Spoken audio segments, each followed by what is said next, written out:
जोंनि लाइमोन बिथांमोनखौबो जों खावलायबाय दिनै बिथांमोना बुजिबाय जाथिया थांनानै थानांगौबा बाहाय राजखान्थि दोलोनि माखासे अबदान नांगौ दा थांनाय 15 बोसोराव हाग्रामा महिलारिया जाथि थांनानै थानायनि बाहाय जेबो अबदान गैया बिथाङा नाथाय दिनैनि लाइमोना बेखौनो रियेलाइज खालामदों सानफिनदों 100 कोटी लाइमोनफोरनो जे होनो होननाय बाथ्रा बेखौबो बिथांमोनहा मोजाङै होनो हायाखै न'खरसेयावनो 10 जन 12 जन बिदि होनायखौ जों दिनै नुदों दा बेखौ मिथिनानै लाइमोनफोरा दिनै दुखु मोनबाय कास्टम सोरबा माने प्रहलादमोन सोरबा बिक्रममोन फैब्लाबो बिथांमोनहा दिनैनि दिनाव खुनु पट्टै खोथाखौ मानिनायाव गैया होननानै बिथांमोनहा बुंबाय जोङो बेरायदों नोंगौ समस्तिखौहाय जोंनि 19 नं सिडली चिरां समस्तियावहाय जोंहा 1300तासो गामि दं सुब्बा दं बे 1300तासो सुब्बायाव जों दिनै बेरायजोब्बाय माने नायजोब्बाय रायजो राजाफोरजों जोङो सावरायबाय फैगौ बिसायख'थिखौ लानानै आरो बिथांमोननि जे मेसेज रायजो राजानि जे फैगौ बिसायख'थियाव जे UPPL एबा जोंनि रनजित बसुमतारी सारखौ जे मदद होनायनि बाथ्रा बे मेसेजखौ जों मोनबाय रायजो राजानिफ्राय आरो दिनै फैनानै आङो लाइमुथि जे जोंहा प्राइमारिनि सिङाव जेसेबां गामि दं बे गामिफोरनि रायजो राजाखौ लानानै दिनै बाहाय मोनसे बिसायख'थि फोसावदिं मेल बाव जादों आं बाव बाहागो लादों जोंनि बिजाथि बिथाङाबो बाहागो लादों रनजित बसुमतारी सारा दा रायजो राजानि जे फैगौ बिसायख'थियाव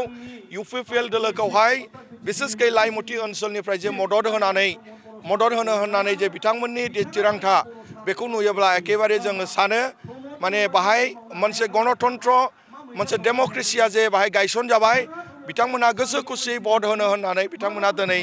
जे जोङो नुबाय जे बुंबाय दा बेखौ नुनानै जों मोजां मोनदों आरो फैगौ बिसायख'थियाव जे जों देरहागोन बेखौ जोङो दिनैनि दिनाव रोखायै जों बुंनो हायो आरो आसा खालामो जोंनि नैबे लाइमुथि ओनसोलाव हयथ' सासे सानै थानो हागौ माने गुबुन दलनि जानानै सासे सानै हयथ' थानो हागौ दा बै बिथांमोनखौ आं गुरै खावलायो এইবাरनि भट जे 19 तारिखआव आसाम विधान सभानि जे भट जानो थांगासिनो इलेक्शन बे इलेक्शना जाहैबाय मोनसे प्रलय बायदि जादों बे प्रलया जाहैबाय आसामाव थानाय बर्तमान जे सरकार बे सरकारा कुनु जाति माहारिखौ ओरैनो सिरियै थानो होआखै बेखायनो गुबुन गुबुन हारिफ्रा जेरैहाय गाव गावबागावनि जाति हारि माहारिखौ जेरै बासायनो सिन्था खालामनानै फैगौ बिसायख'थियाव गाव गावबागावनि हारिनि जानानै खामानि मावनो माने भट होनो माने गोसो जादों बेखायनो जोंनि हारियाबो सासे सानै जे थालांबाय बिथांमोनाबो फैनानै फैगौ बिसायख'थियाव UPPL दोलोनि बिजाथि रनजित बसुमतारी सारखौ भट होनानै देरहाहोनांगौ आरो जोङो आसाम एसेम्ब्लियाव सरकाराव जे जोङो थाफानानै जे खामानि मावनाय परिबेस जोंनि ओनसोलनि जे समस्याफोर जोंहा BTR एकर्ड दं BTR एकर्डनि जे मावनांगौ माखासे दफाफोर बेखौ मावफुंनायाव बै बिथांमोनहाबो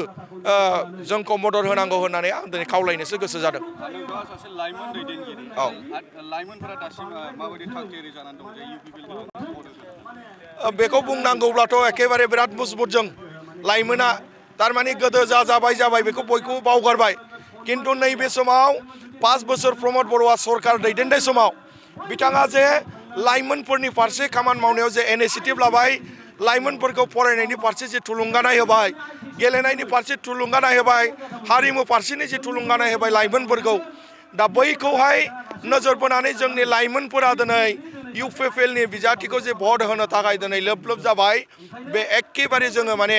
दैबाना बायदि दिनै मोनसे सुनामि बायदि जोंनि लाइमोनफोरा दिनै UPPLआव भट होनो दिनै ओंखारदों बेखायनो जों दिनै जोंनि लाइमोन बिथांमोनखौबो जों खावलायबाय दिनै बिथांमोना बुजिबाय जाथिया थांनानै थानांगौबा बाहाय राजखान्थि दोलोनि माखासे अबदान नांगौ दा थांनाय 15 बोसोराव हाग्रामा महिलारिया जाथि थांनानै थानायनि बाहाय जेबो अबदान गैया बिथाङा लाइमोनखौ दानायनि जेबो अबदान गैया दा बेखाय बैखौ बिथांमोनहा रियेलाइज खालामबाय जोंनि लाइमोनफोरा आरो प्रमद बर'नि 5 बोसोर जे सरकार दैदेननाय बेखौ बिथांमोनहा दिनै धन्यबाद होदों ओंखायनो फैगौ बिसायख'थि जे 9 तारिखआव जानो गोनां बिसायख'थि बाहाय जोंनि BTC ओनसोलनि गासै लाइमोन खालि 19 नं सिडली चिरांनिल' नङा BTC ओनसोलनि लाइमोनफ्रा दिनै जायखौ जों जेन जेट बुंनानै बुङो बिथांमोनहा दिनै एखे हुलुस्थुल माने जेरैबाबो UPPLनि बिजाथिफ्रा देरहाजोबथारनांगौ होननानै खामानि मावनायाव गावसोरनो गोसो होनानै ओंखारबोदों लेंहराब्लाबो बेखिनि बाथ्रा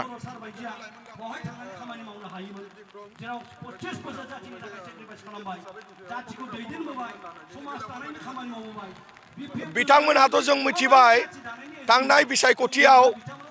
माने बिटिसि बिसायख'थियाव काउन्सिलावहाय हाग्रामा महिलारि एबा बिपि एबा रावबो गैलामोन नङा होमबा हाग्रामा महिलारि हारसिङैमोन बिथांनि लिडारफोरा गुबुन गुबुन दोलोआव थांजोब्बायमोन नाथाय बे साथाम साब्रै मानसि जायखौ नोंथाङा नाम लादों बिक्रम कास्टमनि बाथ्रा सोरबा प्रहलादनि बाथ्रा बिथांमोनहा जोंनि लाइमोनफोरखौ मिसलिड खालामबाय आरो जोंनि रायजो राजाफोरखौ जेखौ नंगौ बेखौ नङा जेखौ नङा बेखौ नंगौ बाथ्रा बुंनायाव बिथांमोनहा बोरैबा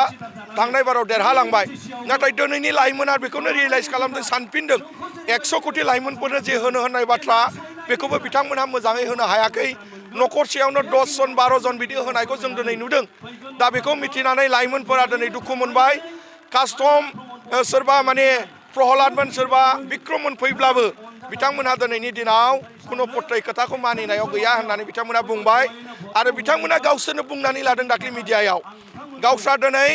लाइमोनफोरखौ मिसलिड खालामनानै सरकाराव फैनायनि उनाव हाग्रामा महिलानिफ्राय मोजां गारि लानायखौ गावसोरनो खिथादों नङा होमबा